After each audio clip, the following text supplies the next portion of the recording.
back with another lesson titled Other People's Stuff.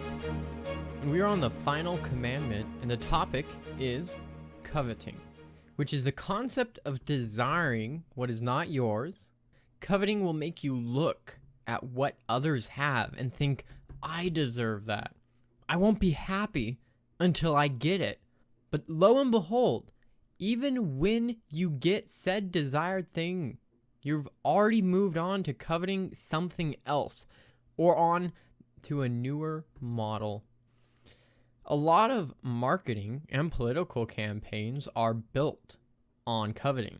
Every year when the new iPhone or other phones come out, they try to show all the ways this new device will make your life better. But when you get the new device, it's not long until you're not satisfied with it and what you have, and the next generation is already almost out and they're marketing it, or you're hearing news about it and you start coveting the next model. Or maybe you could kind of think about the idea of socialism. Let's take from the rich all their money. They don't deserve the money they have. I deserve it. This idea, of like taken from the rich because they don't think they deserve it is built upon coveting, because it's like you wouldn't take other people's money because it's theirs. Only that coveting heart would want to do that. But there's a lot of debate on what all socialism does. All of this with coveting can easily be solved by being content and desiring not the things of this world. Now here's the list of the 10 commandments, as we do every week just about. Thou shalt not covet, right there. And you might think that that is it of the law. But no, if you go to the verse in Exodus 20:17, it says, you shall not covet your neighbor's house. You shall not covet your neighbor's wife, nor his male servant, nor his female servant, nor his ox, nor his donkey, nor anything that is your neighbor's. The commandment could have stopped, as and kind of with the previous slide, thou shalt not covet. But it went on to give you specific examples to make you think, to have some examples for you, because it doesn't want you to not be like, well, this isn't coveting, that's not coveting. But these are kind of archetypal ways that the Bible has outlined for us not to covet. So, you should not covet other people's homes. You could kind of consider that as the securities that people have, or wife or spouse. You don't think of this as just, if you're a woman, that, it says wife, I can covet a man, another wife's husband. No, that's not how that works. If you're trying to really think in that way, you're being very legalistic about the Bible. Remember, these are archetypal concepts. Workers or employees with the male servants or female servants, or maybe animals, as in the ox or donkey, don't think of these as pets. You have to think of these as tools for the job. Obviously, in farming, they do a lot of the heavy lifting. And so you could kind of apply that today's certain technology or whatnot. You could covet of like, I wish I had that super powerful computer. I could get a lot more work done. Or maybe some other actual machinery on more hands-on jobs, I guess you could say. There's a lot of different applications there. And then it just goes on to, nor anything that is your neighbor's, in a sense. It just leaves it vague for you to just kind of do anything of that. So kind of putting that into kind of like the mental state is like, if I only had my neighbor's house or wife or animal, or maybe just his life, I could be happy. That's kind of like the mental side that the person who is coveting is thinking, is like, if only I would be able to be happy. That concept of not being content unless they had something else. And now the interesting thing is, we are one of the wealthiest countries, and we still think we need more. Now, before I want to go much further on that concept, I want to bring it back a bit and really think about what is and isn't coveting. So while I was preparing this lesson, I came across a really good example, or at least certain words that they use to give you a better picture of what coveting truly is. And they use some words saying, that to desire something so much so that that you're mentally panting, or that you have a thirst for, an unshakable craving for something. Those adjectives really bring about the concept of coveting. That the person is willing to get the thing that, even at the expense of others, this could be anything that one does not have, or something the person does not think they have enough of. But since this is a mental state, it does not matter if they acquire the object, since they will still be thinking the same way. So, kind of with my other example with the iPhone or a cell phone or technology, you're coveting new technology. You're not necessarily, you are obviously coveting the specific iPhone, but the thing is, I think we've all been there, at least those who have really like technology and whatnot. You get a new phone, you love it. You're showing off all the new fancy things it does, but after a while it kind of becomes a phone, just like your previous phone that you had, brand new phone a year before or the year before that. It just kind of goes on to being what it's supposed to be. And it just kind of, if you're still coveting the technology or newness in a sense, you're going to start thinking about, oh, well, I can't wait till the next iPhone comes out. That's going to be amazing. I want it. I don't even know anything about it, but I want it. There's that tendency there, that it's a mental state that you're not satisfied with anything. So now I wanted to think about, well, what is it not? Because a lot of people will just say it's any form of desiring, because coveting, kind of, if you look up the definition, it will kind of just say desire. But that's not the case, because if it's any desire, what if you're desiring something good? You desire to be a more godly man or woman. Is that coveting? Is that sin? Well, obviously not. And so, to distinguish what is and isn't coveting, I think a simple desire or admiration or appreciation of something is okay. So I was kind of thinking about some examples of a candy bar, okay? Something simple. I would like one. I'll get on the weekend, grab some candy, but I don't really spend my free time fantasizing about how this candy bar will make my life better. And that I won't be happy until I have one. No, I'm perfectly happy right now, but if I have the chance, I'll buy a piece of candy on the weekend, or some cookies in a sense. Or maybe another example is like for cars. A lot of people like, oh, that's a nice car. My personal favorite is the Ford Mustang, and it's okay to admire the design. Like, the design just keeps getting better and better. But if you're not content with what you're driving already, and you're saying, I have a horrible car, I need this specific car, or else my life won't be happy, and you become obsessed over it, then it's drawing you away from God. And that's kind of where it kind of crosses the line. When you start becoming obsessed, you're fantasizing, your mind just becomes so consumed with whatever thing that you're thinking about, that's when it becomes coveting. Have you ever heard about the 1%? And obviously, I think in America, that is, pretty much everyone has. It's pretty hard to avoid it. And this is something I think a lot of times in lessons on coveting people will bring up, is kind of the global rich list. And you can type in any income that you make or you think you make into a a website and it'll tell you what percent of the richest person you are in comparison to the global economy, in a sense. And so if you, right here, I just have a couple examples, just two, is the national average income for America, that is, which is roughly 48,000, you are already in the top 0.35% of the world as richest people in the world. And if you're like, okay, well, I don't have a full-time job right now, or well, you don't have the educated, like with a degree, bachelor's, because generally you get paid a little more for that.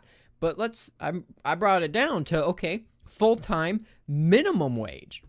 Simple enough. Pretty much anyone could do that. Now, obviously, full-time isn't necessarily easy if it is a minimum wage, because you'll generally be part-time. But a lot of people do have 2 part-time jobs that equate to a full-time.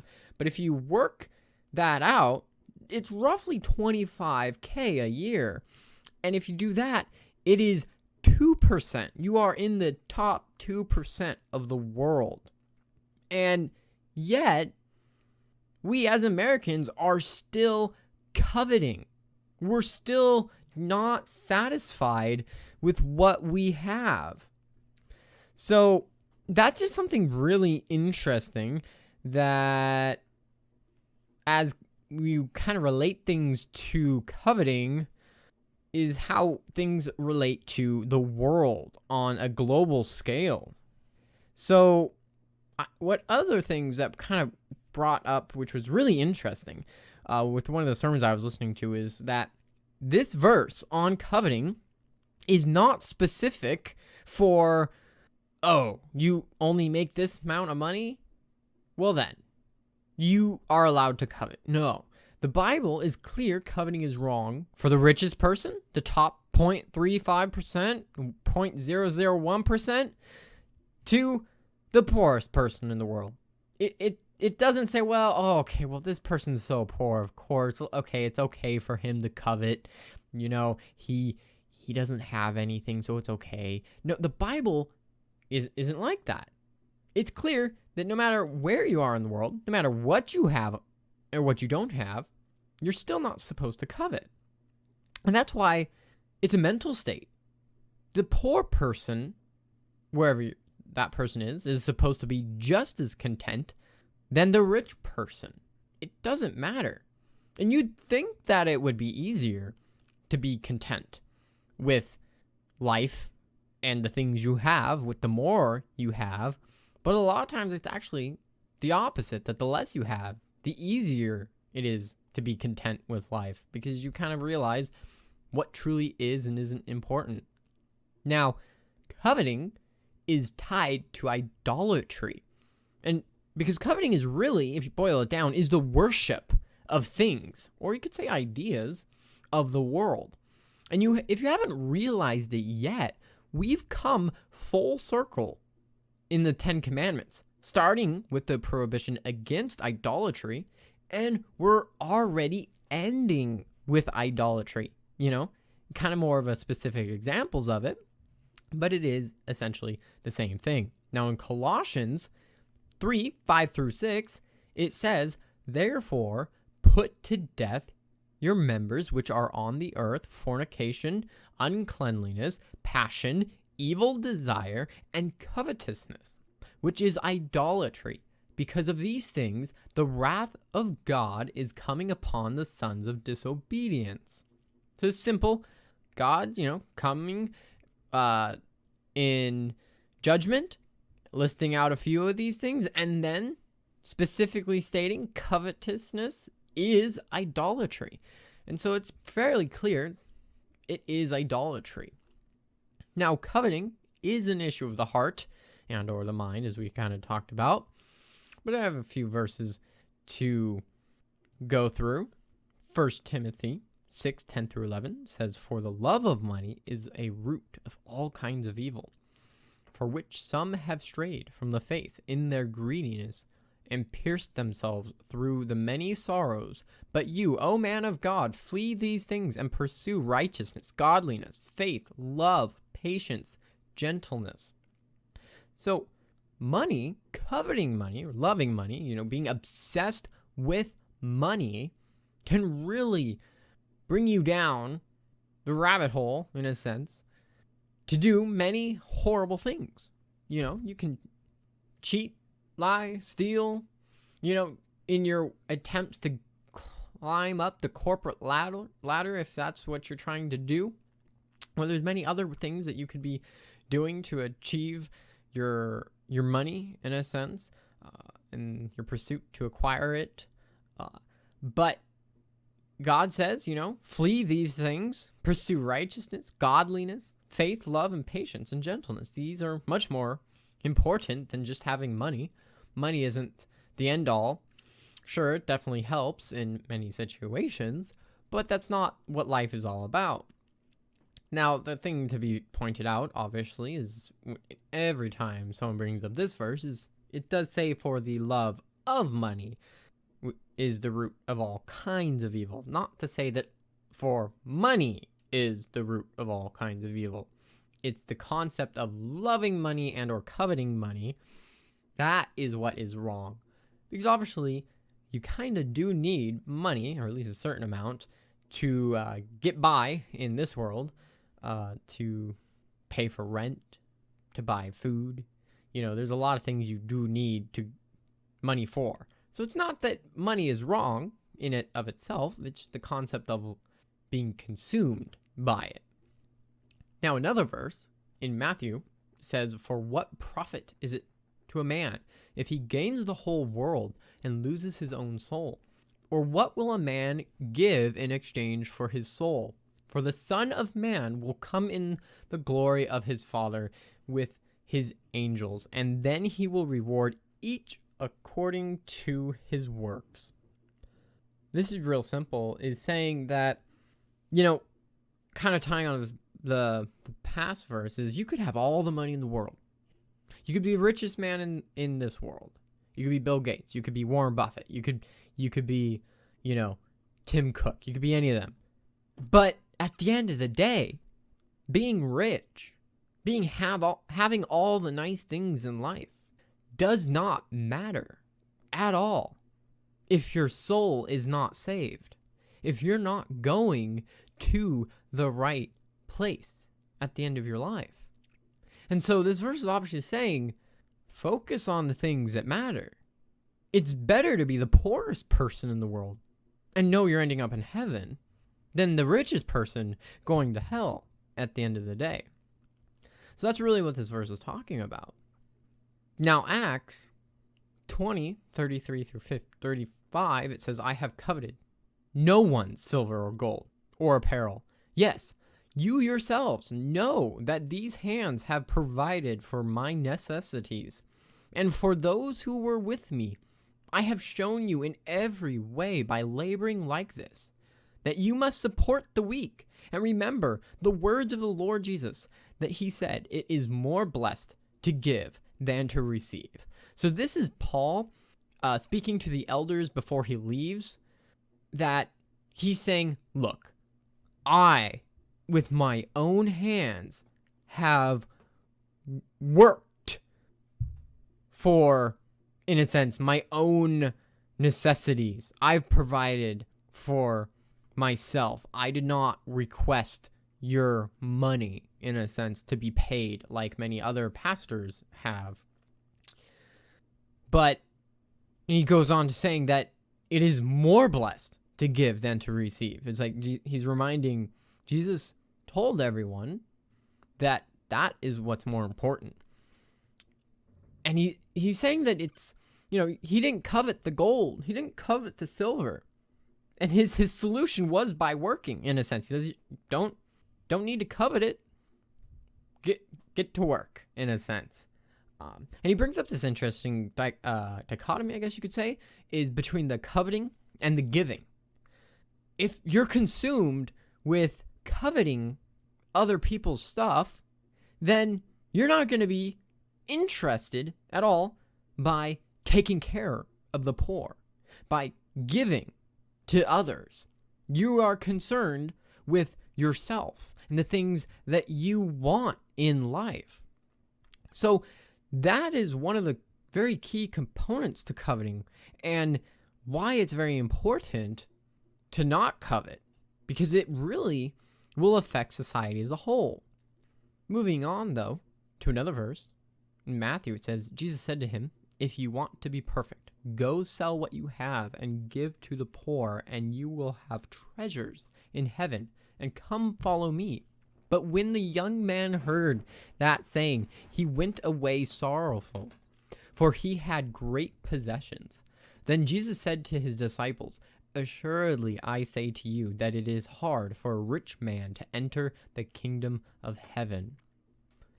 So Jesus, giving a rich man a test in a sense, saying, sell everything you have and come follow after me. But he had a hard time with that, because rich people tend to covet their riches in a sense, their own riches, and the ability to acquire more. And really, it's a test that Jesus was giving him to fully rely on him, which Jesus is bringing up another aspect of coveting in that sense, is the opposite of coveting, the worldly things, is reliance on Jesus and on God.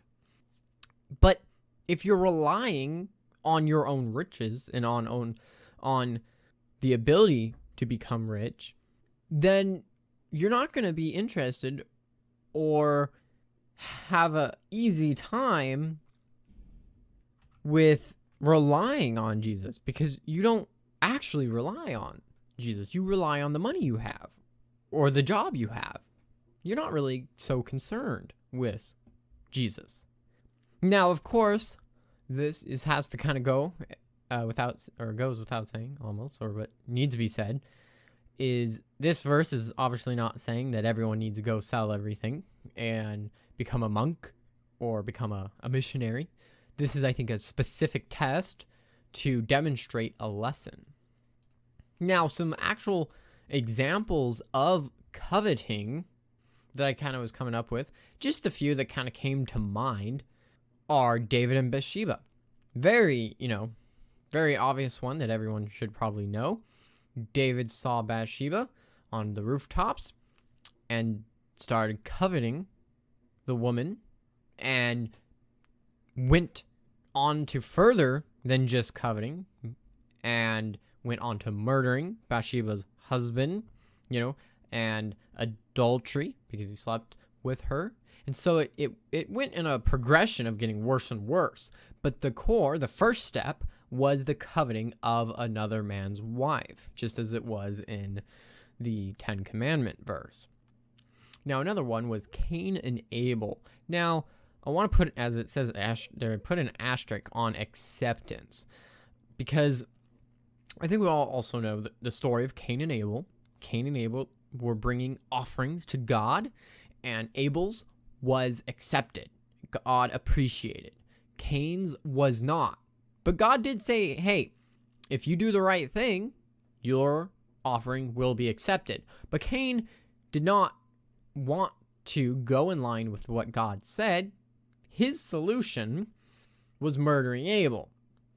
I think he was coveting Abel's acceptance. He was also, I think, jealous of Abel's his offering being accepted by God. And so I think there's a little bit of a mix of jealousy and coveting, but these are also on his own terms. He did not want to do the right thing to solve his problem of not being accepted. His solution was murder again. So I put an asterisk on it. That was an interesting one to think about, though. Now, another one is Esau and Jacob. Another one that I think is very popular that we should all probably know. Esau was coming back from hunting, and being out in the wild for a while, and he's, didn't catch any game, and he was just starving. And he sees Jacob when he got home. He prepared a nice meal, and he's like, come on, I will do anything for that meal. Just give me, I will do anything. And he had his eyes so set on the food that Jacob prepared, that he's like, he became coveting of the food. He was willing to do anything. He was obsessed with it. And Jacob's like, all right, I'll take your birthright. And he said, don't need it. I'm going to die if I don't get food. He was that concerned with it. And so he coveted food. Now, another one is Jonah in the belly of the fish. Jonah was told to go to Nineveh and preach the word of God. But Jonah did not want to go to Nineveh. He was concerned with the people there as being wicked and did not think they deserved it even. But I think he also was concerned with safety. Preaching in a country that of pagans can be dangerous. And so Jonah went in the exact opposite way and said, no, I'm good, God. I think I'll go somewhere else. I will take a little vacation. And then God's like, well, I'm not going to let you do that. You're going to have to sit it out and wait and realize my way is the right way. And so Jonah, I think, was also coveting the concept of safety. Very interesting there. Another example is Lot's wife looking back as Lot and his family was instructed to leave Sodom and Gomorrah without looking back specifically. But Lot's wife looked back and she was turned to a pillar of stone. And the thing is, why did she look back? Well, there's many things she could have been. Maybe she wanted to see what was happening. But really, if you're told on short notice you need to get up, leave, and never come back, there's a good chance you're going to look back at your house and be like, oh, I wish I didn't have to leave. I love my house, my home, this sense of security, this homely, feeling. And so I think Lot's wife was actually really kind of coveting the idea of her own home. She didn't want to leave. This sense of change, I think. She wants that consistency. And that's actually one that I kind of have a hard time with, is, in a sense, any change. I like consistency. Take a long time to make any decision. And so I could easily see that one being a difficult one. But that's another example of coveting. Now, finally, the Israelites desiring the food of the past. God gave them food one time, and the Israelites later wanted it again. They're like, oh, I wish we had the food in the past. And so they were kind of boiling that concept down to what was being coveting was kind of the food again, but also the good old days. The Israelites they so often went back and said, oh, I wish we could be in Egypt, where we used to be fed so nice of food. Or, it just kind of went list after list of things that they would just mention of like, if only it was like back in the day. I wish we weren't here. They would complain and complain and complain. And so the Israelites constantly coveted the good old days. And so that's an interesting thing to think about coveting, is what can and cannot be coveted. You can covet food. You think, oh, well, you can't covet food. You need food. Well, no, you can covet food.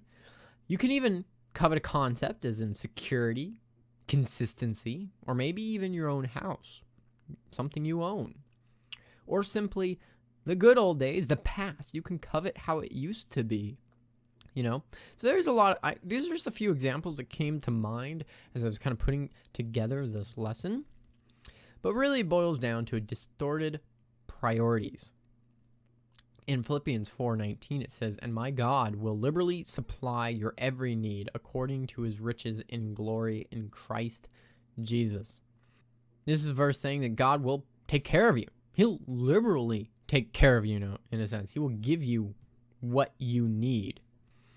Another verse is Proverbs 3:5. Trust in the Lord, rely confidently on the Lord with all your heart, and do not rely on your own insight or understanding.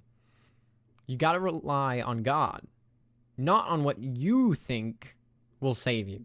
Your paycheck, your house, your friends and family, in a sense. Whatever you rely on or you are coveting, you can't rely on them completely. The Bible is saying you must rely on God completely. And so you coveting is showing a lack of faith and a lack of trust in God. And so that's kind of all that I have on the lesson for this week. And don't think that this is the last of the 10 Commandments. Well, it is the last 10th one, but there will still be a couple more lessons after, I think, just to get some more laws out of the way that people are kind of interested in. I originally started this series so that we could get through all of Leviticus and Deuteronomy, but quickly found out that will take a very, very, very long time, and that it might just be best to go over the main topics and maybe some of the extraneous ones that are interesting. But with that, thanks for listening in. See you again next week.